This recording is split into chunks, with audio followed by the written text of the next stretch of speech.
इसके बाद एक प्रश्न ये आ सकता है कि अगर चाइना अमेरिका में इतना अंतर है, चाइना के प्रोडक्ट हर देश में क्यों भरे पड़े हैं? मतलब एक तो हर चीज में नहीं भरे पड़े हैं, कुछ प्रोडक्ट्स में चाइना आगे है क्योंकि उसके पास लेबर बहुत सस्ती है। लेबर सस्ती है, सरकार की सपोर्ट बहुत ज्यादा है, इस वजह से वो बहुत कम कीमत में बहुत चीजें बना लेते हैं। अमेरिका में लेबर बहुत महंगी है और इसलिए जो लेबर इंटेंसिव चीजें उसमें अमेरिका उनकी बराबरी नहीं कर पाता है। इसलिए अमेरिकन मार्केट्स में भी चाइनीज माल की भरमार है। जो कंज्यूमर आइटम्स हैं, शॉर्ट टर्म कंज्यूमर आइटम्स में चाइनीज माल की भरमार रहती है। और जैसे भारत में होता है कि चाइना का माल है, चले तो चांद तक, नहीं तो शाम तक, वहां ऐसा नहीं है। वहां चाइना का वो सामान जाता है जो चांद तक ही चलता है, शाम तक नहीं चलता है। तो चाइनीज सामान को लेकर जो यहाँ ख्याति है कि बहुत खराब होगा, वहां नहीं, क्योंकि चाइना की कंपनियां भी मार्केट के हिसाब से सामान बेचती है ना। जो खराब सामान है वो यहाँ बेचते हैं क्योंकि यहाँ खप जाता है, वहां नहीं खपता है, वहां बढ़िया सामान जाता है। ठीक वैसे ही कई चीजों में अमेरिका बहुत आगे हुआ है। अब सर्विस सेक्टर की दुनिया है, टेक्नोलॉजी की दुनिया है। गूगल जैसी कंपनियां या फेसबुक, व्हाट्सएप, इंस्टाग्राम, ये सब कंपनियां फ्यूचर कोई नहीं का है। टेस्ला इनोवेशन में सबसे आगे चल रही कंपनी, वो अमेरिका में है। तो जितने इनोवेटिव फील्ड्स हैं उनमें चाइना अमेरिका से बहुत पीछे रह जाएगा। और जितने ट्रेडिशनल फील्ड्स हैं, जैसे आपने सुना होगा कि भारत में अमेरिका के 10 उपग्रह छोड़े, है ना, ऐसा सुनते रहते हैं, आजकल भी शायद हुआ है कि होने वाला है। अच्छा, जब पहली बार आया तो मुझे बड़ा गर्व हुआ इस बात से कि चलो भारत ने अमेरिका के उपग्रह छोड़े, बात क्या बात है। फिर मैंने सोचा कि ऐसा क्यों किया अमेरिका ने? इसलिए किया कि सस्ता पड़ता है, वो नहीं छोड़ सकते, ऐसा थोड़ा है, वो छोड़ रहे हैं। उनको लग रहा है कि उन्होंने सीख लिया है, छोड़ रहे हैं, तो दो चार बम पटाखे दे देते हैं, सब हमारे भी छोड़ दो, छोड़ दो हमारे। हम खुश हैं क्योंकि हमें इससे काम मिल गया, जो एंटेक्स कॉर्पोरेशन हमारा उससे कमा लेगा। लेकिन अगर वो हमें काम दे रहे हैं, इसका मतलब ये नहीं कि वो काम नहीं कर सकते, शायद वो हमसे बेहतर कर लेंगे, लेकिन उनको कभी बहुत सारे काम करने हैं तो उन्होंने जानबूझ के आउटसोर्स कर दिया। तो चाइना अमेरिका में अंतर रिसर्च लेवल में, वैल्यू सिस्टम में, उस अंतर की बात मैं कर रहा हूँ। कुछ मामलों में चाइना आगे है, अब ओलंपिक्स में चाइना आगे है, लेकिन उसका महत्व नहीं है। चाइनीज प्लेयर्स के बारे में दुनिया भर में समझ, अगर कभी पढ़े ओलंपिक्स में जो लोग गए उनकी डायरीज पढ़े, चाइना के प्लेयर गोल्ड मेडल जीते हैं पर खुश नहीं होते। वो 3, 4, 5 की उम्र में वो प्लेयर से चुन लेते हैं कि इसकी फ्लेक्सिबिलिटी है, इस गेम में ठीक है, इस गेम में ठीक है। गरीब बच्चे हैं, उन गरीब बच्चों को सरकारी हॉस्टल में डाला, खिलाना शुरू किया। दिन भर में 8-10 घंटे खिलाते हैं। स्पोर्ट्स के जो उनके टीचर्स होते हैं वो इतने खूंखार होते हैं कि वो मार मार के इतना अभ्यास करवाते हैं, और अभ्यास करते करते वो इतने एक्सपर्ट हो जाते हैं कि दुनिया भर में सबको हरा जाते हैं। उसके बावजूद उनको खुश रहना नहीं आता। अब अमेरिका के जो प्लेयर्स होंगे वो इस कंडीशन से नहीं गुजरेंगे, क्योंकि वो लोकतंत्र वाला देश है ना, डेमोक्रेसी वाले देश में ऐसी हरकत कर नहीं सकते। इसलिए अगर अमेरिका स्पोर्ट्स में चाइना से हार भी गया तो ये कोई बहुत बड़ी बात नहीं है। ऐसी जीत को बहुत सेलिब्रेट कर नहीं सकते, क्योंकि जो जीत रहे हैं वो खुद से नहीं जीत पा रहे हैं। ये भी एक सवाल है, वो खुद अपने जीवन से कितने खुश हैं। इस पर बहुत अच्छे आर्टिकल्स आए थे कई बार कि चाइनीज प्लेयर्स को देख के लगता है कि वो सेना चल रही है, सैनिकों जैसे हैं। वो खिलाड़ी नहीं अंदर से, वो सैनिक है। और खिलाड़ी अगर सैनिक हो गया तो फिर इसमें खुशी क्या बात है। जैसे भारत कहे कि हम चाइना से पीछे हैं, और भारत में जो आजाद स्थितिवाद के पोषक होंगे, स्टेटस कोइज्म के समर्थक होंगे, और जो पीड़ित पक्ष है वो हमेशा बदलाव का समर्थक होगा, प्रोटेस्टेंट हो जाएगा, क्योंकि वो पीड़ित है उस व्यवस्था से। तो एक को हम कह सकते हैं वे सामाजिक समूह जो प्रभु वर्ग है, डोमिनेंट क्लासेस हैं। मेरे ख्याल से ये प्रश्न पूछेंगे नहीं, वर्तमान सरकार के होते हुए तो शायद नहीं पूछेंगे, क्योंकि वर्तमान सरकार इसी बातों से हिल सकती है। वो यथास्थितिवाद वाले लोग हैं, समाज में यथास्थितिवाद रहे, वो परिवर्तन वाले लोग नहीं। परिवर्तन वाले कहां बैठे? जेएनयू में, उन्हें कोई पूछ नहीं रहा इस समय। लेकिन जो चाहते हैं कि सामाजिक व्यवस्थाएं बनी रहे, वर्ण व्यवस्था बनी रहे, जाति व्यवस्था बनी रहे, पुरुष नारी का डिवीजन बना रहे, ये सब क्या होगा? राइट विंग पॉलिटिक्स के ये मूल आधार है, उनके चिंतन के मूल आधार है। और जब राइट विंग केंद्र में होगा, वो सांस्कृतिक परिवर्तन केवल सिंबॉलिक होंगे तो कर देगा, किसी बड़े सांस्कृतिक परिवर्तन के पक्ष में नहीं रहेगा। और लेफ्ट विंग पॉलिटिक्स हमेशा सांस्कृतिक परिवर्तन बुनियादी किस्म में करना चाहिए। इसलिए लेफ्ट के फ्रंट में हमेशा आपको वो लोग ज्यादा मिलेंगे जो वंचित लोग हैं। दिल्ली में आप सामान्य रूप से लोगों से पूछिए, मैं तो थक चुका हूं लगभग, जो भी मोहल्ला मध्य वर्ग का है या उससे ऊपर का है, मध्य वर्ग, उच्च मध्य वर्ग, उच्च वर्ग, अरविंद केजरीवाल को लेकर लगभग नफरत किसी की है। जो मध्य वर्ग का मोहल्ला मिलेगा, मध्य, उच्च वर्ग, नफरत, क्योंकि वो स्टेटस कोइस्ट लोग हैं। उन्हें कोई भी व्यक्ति बदलाव करने वाला नहीं चाहिए। वो जो झुग्गियों का इलाका है, वहां जाके बात कीजिए, उनके लिए भगवान है, क्योंकि उनको परिवर्तन चाहिए। बड़ा सिंपल है। बीजेपी का वोट बैंक सामान्यतः वो है जो कल्चरल स्टेटस कोइज्म में विश्वास रखता है। उन्हें फिरोज खान संसद पढ़ाने वाला नहीं चाहिए, उन्हें उससे भी दिक्कत हो सकती है। उन्हें आर्थिक प्रश्न बहुत रुचि नहीं है, लेकिन जिसकी लेफ्ट ओरिएंटेशन जरा सी होगी, उसके मूल प्रश्न क्या हो जाएंगे? आर्थिक और सामाजिक पिछड़ापन, बराबरी, उसके उद्यम, वो केंद्र में आएगा। इसलिए मुझे लगता नहीं कि इस तरह के प्रश्न अभी आने वाले, लेकिन हाँ, कंसेप्ट हमारा स्पष्ट रहना चाहिए, पता रहना चाहिए क्या बताइए प्रश्न, क्या बड़ी बात है। तो प्रभु वर्ग जो भी होगा, नैतिक व्यवस्था उसके पक्ष में बनेगी, उसे विशेष अधिकार मिलेंगे। और यदि भारतीय समाज के प्रभु वर्गों की बात करें तो सबसे पहले तो प्रभु वर्ग है पुरुष। उसको कई ऐसे अधिकार नैतिक व्यवस्था ने दिए हैं जो विशेषाधिकार हैं। जैसे बताइए, तटस्थ हो गया कि पुरुषों के पास कौन से ऐसे विशेषाधिकार हैं हमारे समाज में जो सांस्कृतिक हों, धार्मिक हों, राजनीतिक हों, कानूनी हों, ऐसे कौन से अधिकार हैं? जैसे संपत्ति का अधिकार, हालांकि नैतिक व्यवस्था से ज्यादा वित्तीय मामला हुआ, लेकिन हाँ, संपत्ति का अधिकार है, अपने माता पिता के पिंडदान का अधिकार, अपने माता पिता को अग्नि देने का अधिकार। ये कोई छोटी बात थोड़ा है कि माता पिता तो उस बेटी के भी थे, पर उनकी मौत पर उसके हक उतने नहीं है, उसके भाई के अधिकार ज्यादा है। फिर पुरुष के पास अपने सरनेम को कंटिन्यू करने का अधिकार है, ये छोटा अधिकार थोड़ा है। लड़की से उसके विवाह पे उसका नाम ही छीन लेना, जिस नाम से बचपन से बड़ी हुई, ये छोटी बात नहीं है। लेकिन पुरुष के जीवन में ये समस्या कभी नहीं आएगी कि उसका नाम छीन लिया जाएगा। हाँ, उसको भी लगता है सरनेम का अधिकार, ठीक। फिर मतलब वो अपने पिता से जो नाम लेगा, जीवन भर चलाएगा, अपनी अगली पीढ़ी को वो नाम सौंपेगा। ये अधिकार उस पुत्री को नहीं मिलेगा, ना अपने घर में, दूसरे घर में मिलने वाला है। और भारतीय समाज में सबसे रोचक है कि विवाह के बाद पुरुष अपने घर पर रहेगा, लड़की का घर बदलेगा। इसको बोलते हैं पैट्रिलोकल फैमिली, पितृस्थानिक परिवार। तो विवाहोपरांत अपने ही घर में रहने का हक। अच्छा, पहले फोन होता नहीं था, तो लड़कियों की माताएं बड़ी कड़पती रहती थी कि बेटी चलेगी, उसका हालचाल नहीं पूछ पा रहे, क्या करें। अब फोन, मोबाइल, व्हाट्सएप सब हो गया है, तो लड़कियों की माताएं अपनी बेटियों से संपर्क में रहती हैं। इस बात से समाज की व्यवस्था ठीक ठाक खिली हुई है।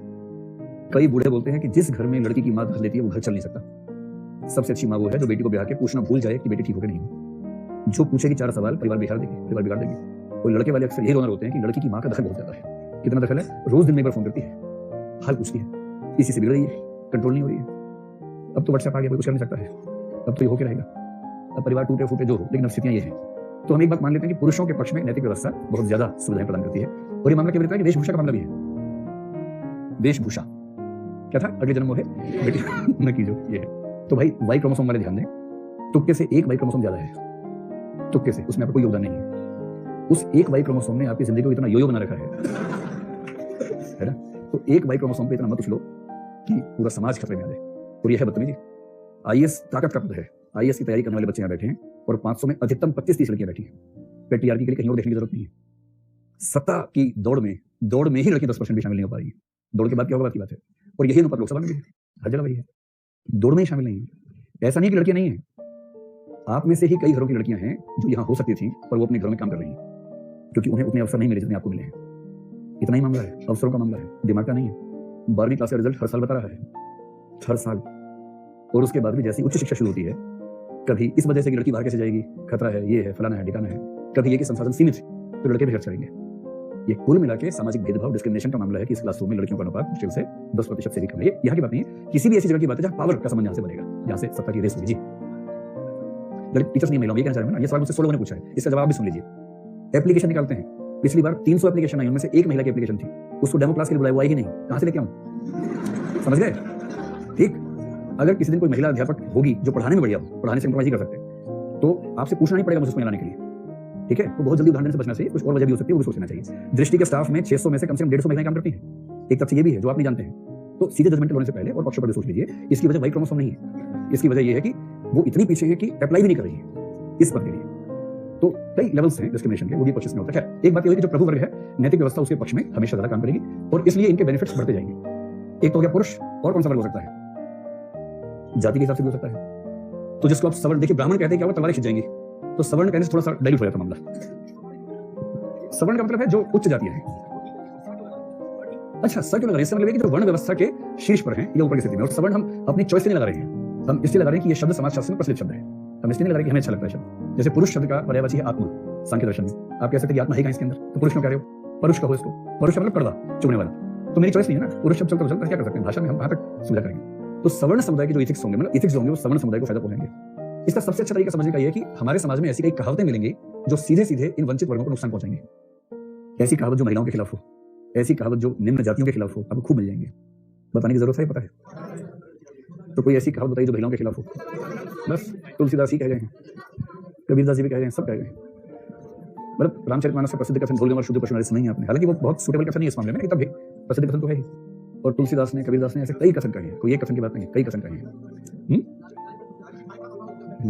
दिख रहा है कबीरदास का प्रसिद्ध कथन है, नारी की झाई पड़त अंधावत भुजंग, यानी नारी की परछाई पड़ने से ही सांप भी अंधा हो जाता है। सांप ही अंधा नहीं होता है, सांप भी हो जाता है। अरस्तु ने भी ऐसा कहा है, अरस्तु ने, प्लेटो ने, इन सब लोगों ने बहुत खराब कहा है। अच्छा, प्लेटो और अरस्तु ने दासों और महिलाओं के खिलाफ इतना लिखा है कि इससे पता लगता है ग्रीक हिस्ट्री में जो यहाँ मनुस्मृति की भूमिका है वो वहाँ प्लेटो और अरस्तु की पुस्तकों की भूमिका है, उन्होंने वैसा लिखा है। तो इसका मोटा मोटा मतलब ये हुआ कि जो हमारे मूल्य हैं वो पुरुष प्रधान, सवर्ण प्रधान। ऐसी कई कहावतें आपने सुनी होंगी जो निम्न जाति के खिलाफ होंगी। कहाँ राजा भोज, कहाँ नमूल तेली। अब इसकी जाति कहाँ से आ गई तेली की? कहावत है, कहाँ राजा भोज, कहाँ नमूल तेली, और तेली एक जाति है, सीधी सी बात है। ऐसे अगर आप साहित्य के विद्यार्थी जो है जानते होंगे कि गोदान में एक कथन है, ये भी धोबी का कुत्ता घर का, हालांकि उसे धोबी पर कम फोकस है, उसको कुत्ते पर ज्यादा फोकस है। लेकिन गोदान में कथन आता है, नीच, गोदान में है ना, नीच जात लतियाई अच्छा, गोदान में है ना, नीच जात लतियाई अच्छा। आप इसको कोट कर सकते हैं कि ये भाई गोदान तो एक बहुत महान उपन्यास है, उसमें लेखक ने अगर ये कथन कोट किया है जो समाज में प्रसिद्ध कथन है, तो इससे क्या पता लगता है? ऐसे कथन जब रात दिन सुनेंगे, दिन रात सुनेंगे, धीरे धीरे माइंडसेट बन जाता है। एक बात को बार बार सुनते सुनते हम ये मान लेते हैं कि ये कथन ठीक है और वो हमारे मूल्य संहिता का हिस्सा बन जाता है। ये समस्या तो है। तीसरा है रंग भेद का मामला। तो रंग भेद में जो अश्वेत व्यक्ति है, एक तो प्रेम और विवाह के बाजार में वैसे वो पीछे रह जाता है, क्योंकि प्रेम और विवाह के बाजार में श्वेत रंग की बड़ी महिमा है और रंग की भूमिका लगभग नंबर 1 पर चलती है। आप लोग इस बात से असहमत हैं क्या? क्या चीज? कुछ कहा? क्या कहा? असहमति है क्या? बोलिए। चलिए, इनको शिकायत है कि इनके होते हुए कुछ लोगों को ज्यादा सफलताएं कैसे मिली हैं। कोई वजह नहीं होगी इसकी, ऐसे नहीं हुआ होगा, कई बार नहीं पता लगता वजह होती है उसके पीछे। तो अश्वेत, जो व्यक्ति से रंग साफ नहीं है उसको लेकर कोई ऐसी कहावत बताइए। हाँ भाई लिखिए, बुरी नजर वाले तेरा मुंह काला, ठीक तो है, ये कहावत तो है ना, बहुत प्रसिद्ध है। अभी आप हंसी मजाक के मूड में ज्यादा है, लेकिन आप ये नहीं समझ रहे कि इन चीजों की वजह से समाज का एक बड़ा वर्ग हमेशा नैतिक दबाव में रहता है, और हम में से अधिकांश लोग केवल तुक्के से वो लोग हैं जिन पर दबाव नहीं आए, इसलिए हमें उसका दंश पता नहीं, उसकी चुभन हमें पता नहीं है, क्योंकि हम संयोग से ना उतने गरीब हैं, संयोग से हमें से अधिकांश लोग शायद जाति में भी ऐसी जाति से बहुत दबाव नहीं आया होगा, पुरुष ज्यादा हैं तो वैसे दिक्कत कम है, और इसलिए हम नैतिक व्यवस्था के सुविधा भोगी वर्ग हैं, हमारी वजह से दबाव पैदा हुआ है, हम पर दबाव पैदा नहीं हुआ है। लेकिन वही तुक्का है, तो कैसे कल्पना कीजिए कि आप किसी गांव में दलित जाति की अश्वेत लड़की होते हैं, भारत में सबसे खराब जिंदगी है गांव की हरिजन जाति की अश्वेत रंग की लड़की की, उससे गंदी जिंदगी किसी की नहीं, उसका कोई मानवाधिकार नहीं है, और यदि वैसी जिंदगी जीनी पड़ जाए तो आप समझ सकते हैं क्या होगा उसके साथ। और ये बात केवल इनकी बात है या बच्चे भी प्रभु वर्ग में नहीं आते हैं? क्या बच्चों को उतना सम्मान मिल पाता है कभी जितना मिलना चाहिए सभ्यता में? अगर हम अपने देश की बात करें विशेष रूप से, मतलब बच्चों को जायज अधिकार मिल पाते हैं या उससे कम मिल पाते हैं? कम मिल पाते हैं। एक वर्ग दिव्यांग वर्ग है, हाँ मतलब ये दिव्यांग इस तरफ आएंगे, मैं अगर जो वंचित समूह है, अगर दूसरी तरफ आप लिखिए वंचित समूह, यानी जिनको झेलना पड़ा इसकी वजह से, उसमें स्त्री हो जाएगी, अवर्ण हो जाएंगे, जो अश्वेत है यहाँ तो श्वेत आ जाएंगे, फायदे में है, और यहाँ एक वर्ग आएगा दिव्यांग वर्ग। और हमेशा ध्यान रखना है कि किसी समाज की संवेदनशीलता का प्रमाण ये होता है कि वो अपने समाज के दिव्यांग जन के साथ कैसा बर्ताव करता है। और हम लोग कितना ही ढिंडोरा पीटते रहेंगे, जगत गुरु हमें ढिंडोरा पीट लिए कितना भी, हम दुनिया के उन असभ्य समाजों में हैं जो दिव्यांगों का मजाक बनाते हैं, और जो समाज दिव्यांगों का मजाक बनाते हैं ना, उससे असभ्य कोई नहीं हो सकता। इसलिए हमारे यहाँ गालियों में दिव्यांगों वाले शब्द का इस्तेमाल होता है। आप सोच रहे हैं कि जिस व्यक्ति का एक तो पहले जीवन कठिन है और उसका लोग मजाक बना रहे हैं। हिंदी में कवि बहुत प्रसिद्ध हुए जायसी नाम के, मलिक मोहम्मद जायसी, उनकी एक आंख में समस्या थी, और सामाजिक नियम या सामाजिक धारणा यह है कि ऐसे व्यक्ति को देखने से दिल खराब हो जाता है। इतना महान कवि हो गए, इस दर्द से बाहर निकल पाया कि मैं अपशकुनी हूं, और उनकी कविताएं बड़ी नामवर सिंह बहुत प्रसिद्ध आलोचक थे, उनके जो लास्ट फेस की कविताएं पढ़ते पढ़ते लगभग रो पड़ते थे कि उन्होंने कितना दर्द झेला इस मामले में। अगर किसी व्यक्ति के साथ प्रकृति ने, ईश्वर ने, किसी ने अन्याय किया है तो बाकी सबकी भूमिका क्या होनी चाहिए? मलहम लगाएं, उस अन्याय का दर्द कम करें, उसको ये एहसास न होने दें कि उसके साथ कोई दिक्कत है, और यदि उसको चाहने का काम शुरू कर देंगे तो उसके बाद फिर नैतिक व्यवस्था कहेगी नैतिक व्यवस्था है, अनैतिक व्यवस्था है। विकसित देशों में दिव्यांगों के इतने अधिकार हैं, एक भी सार्वजनिक भवन ऐसा बन नहीं सकता जिसमें हर जगह तक जाने का अधिकार उनके पास न हो, पूरे सिस्टम बनाने पड़ते हैं तब जाके शुरू होता है। तो हम ठीक है डेवलपिंग कंट्री है, उतना नहीं कर सकते विषय, लेकिन अपना बिहेवियर तो ऐसा कर सकते हैं कि किसी को ऐसा महसूस ना होने दे कि वो वंचित है।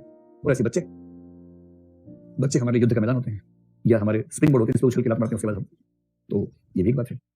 भारत की धारणा है कि बच्चे को जब तक ना पीटो सुधरता नहीं है, और विकसित देशों में बच्चों की पिटाई लगभग खत्म हुए 50 साल तो हो चुके हैं, और वहां के बच्चे भी बिगड़े हुए नहीं है। इसका मतलब है कि बच्चों के सुधारने में पिटाई की अनिवार्य भूमिका नहीं है, और यहाँ जिनको पीट के सही करते हैं वो बड़ों के क्या करते हुए देखा ही हमने। तो ये एक धारणा है कि बच्चों पर हिंसा करना जायज है, जबकि वो ठीक बात नहीं है, और हमारी नैतिक व्यवस्था में बच्चे हितधारक नहीं बन पाते हैं, उनके हितों पर ध्यान नहीं हो पाता है। तो मेरी बात का भाव बताएं, क्या मैं ये कह सकता हूं कि नैतिक व्यवस्था सभी सामाजिक समूहों के साथ बराबर बर्ताव नहीं करती है? मतलब जो परंपरागत नैतिक व्यवस्थाएं हैं उनकी बात कर रहा हूं, तो आप इसको कहेंगे जो परंपरागत नैतिक व्यवस्थाएं हैं जो दुनिया में आमतौर पर चल रही हैं उनकी बात कर रहा हूं। ऐसे ही वंचित वर्गों में आप एलजीबीटी को ले सकते हैं, होमोसेक्सुअल्स हैं, ट्रांससेक्सुअल्स हैं, थर्ड जेंडर हैं। एलजीबीटी को लेकर एक सहमति अभी बन जानी चाहिए कि ये लोग बाई चॉइस वैसे नहीं है, इनकी प्रकृति में उस समुदाय का होना उतना ही सहज है जितना सामान्यतः ज्यादा लोगों की प्रकृति में हेटेरोसेक्सुअल होना है, ये उतना ही सहज है उनके लिए। तो किसी व्यक्ति की सहजता उसके जीवन भर के लिए बोझ क्यों बने? ये समाज को इतना मैच्योर होना चाहिए ना, बनना चाहिए मैच्योर। तो ट्रेडिशनल समाज की नैतिक व्यवस्था सभी समुदायों के साथ बराबर बर्ताव नहीं करती है, ये हमारा कथन है। जब जाति की बात करेंगे तो आप दलित शब्द इस्तेमाल भी कर सकते हैं, वैसे दलित शब्द बहुत अच्छा नहीं मानते, लेकिन आप कह सकते हैं कि जो तथाकथित निम्न जातियां हैं, दलित समूह हैं, उनके प्रति जो नैतिक व्यवस्था का बर्ताव है वो ऐसी भाषा मत लिखिए कि परीक्षक चढ़ जाए, क्योंकि परीक्षक अनुमानतः उस वर्ग से नहीं हुआ, उसको ये ना लगे कि आप उसको गाली दे रहे हैं, इस भाव से कि दलित वर्ग को नैतिक व्यवस्था से उतने लाभ नहीं मिलते हैं जितने अन्य वर्गों को मिलते हैं, इस भाषा में लिखिए, चुनने वाली भाषा में नहीं। इन समस्याओं का समाधान कैसे होगा? ये जो प्रश्न है ना कि हर नैतिक व्यवस्था भीतर से नैतिक होती है, उसका सिर्फ एक पक्ष है, इसका दूसरा पक्ष और पढ़ेंगे हम अगली क्लास में कि सेकंड पर्सपेक्टिव इस पे क्या हो सकता है।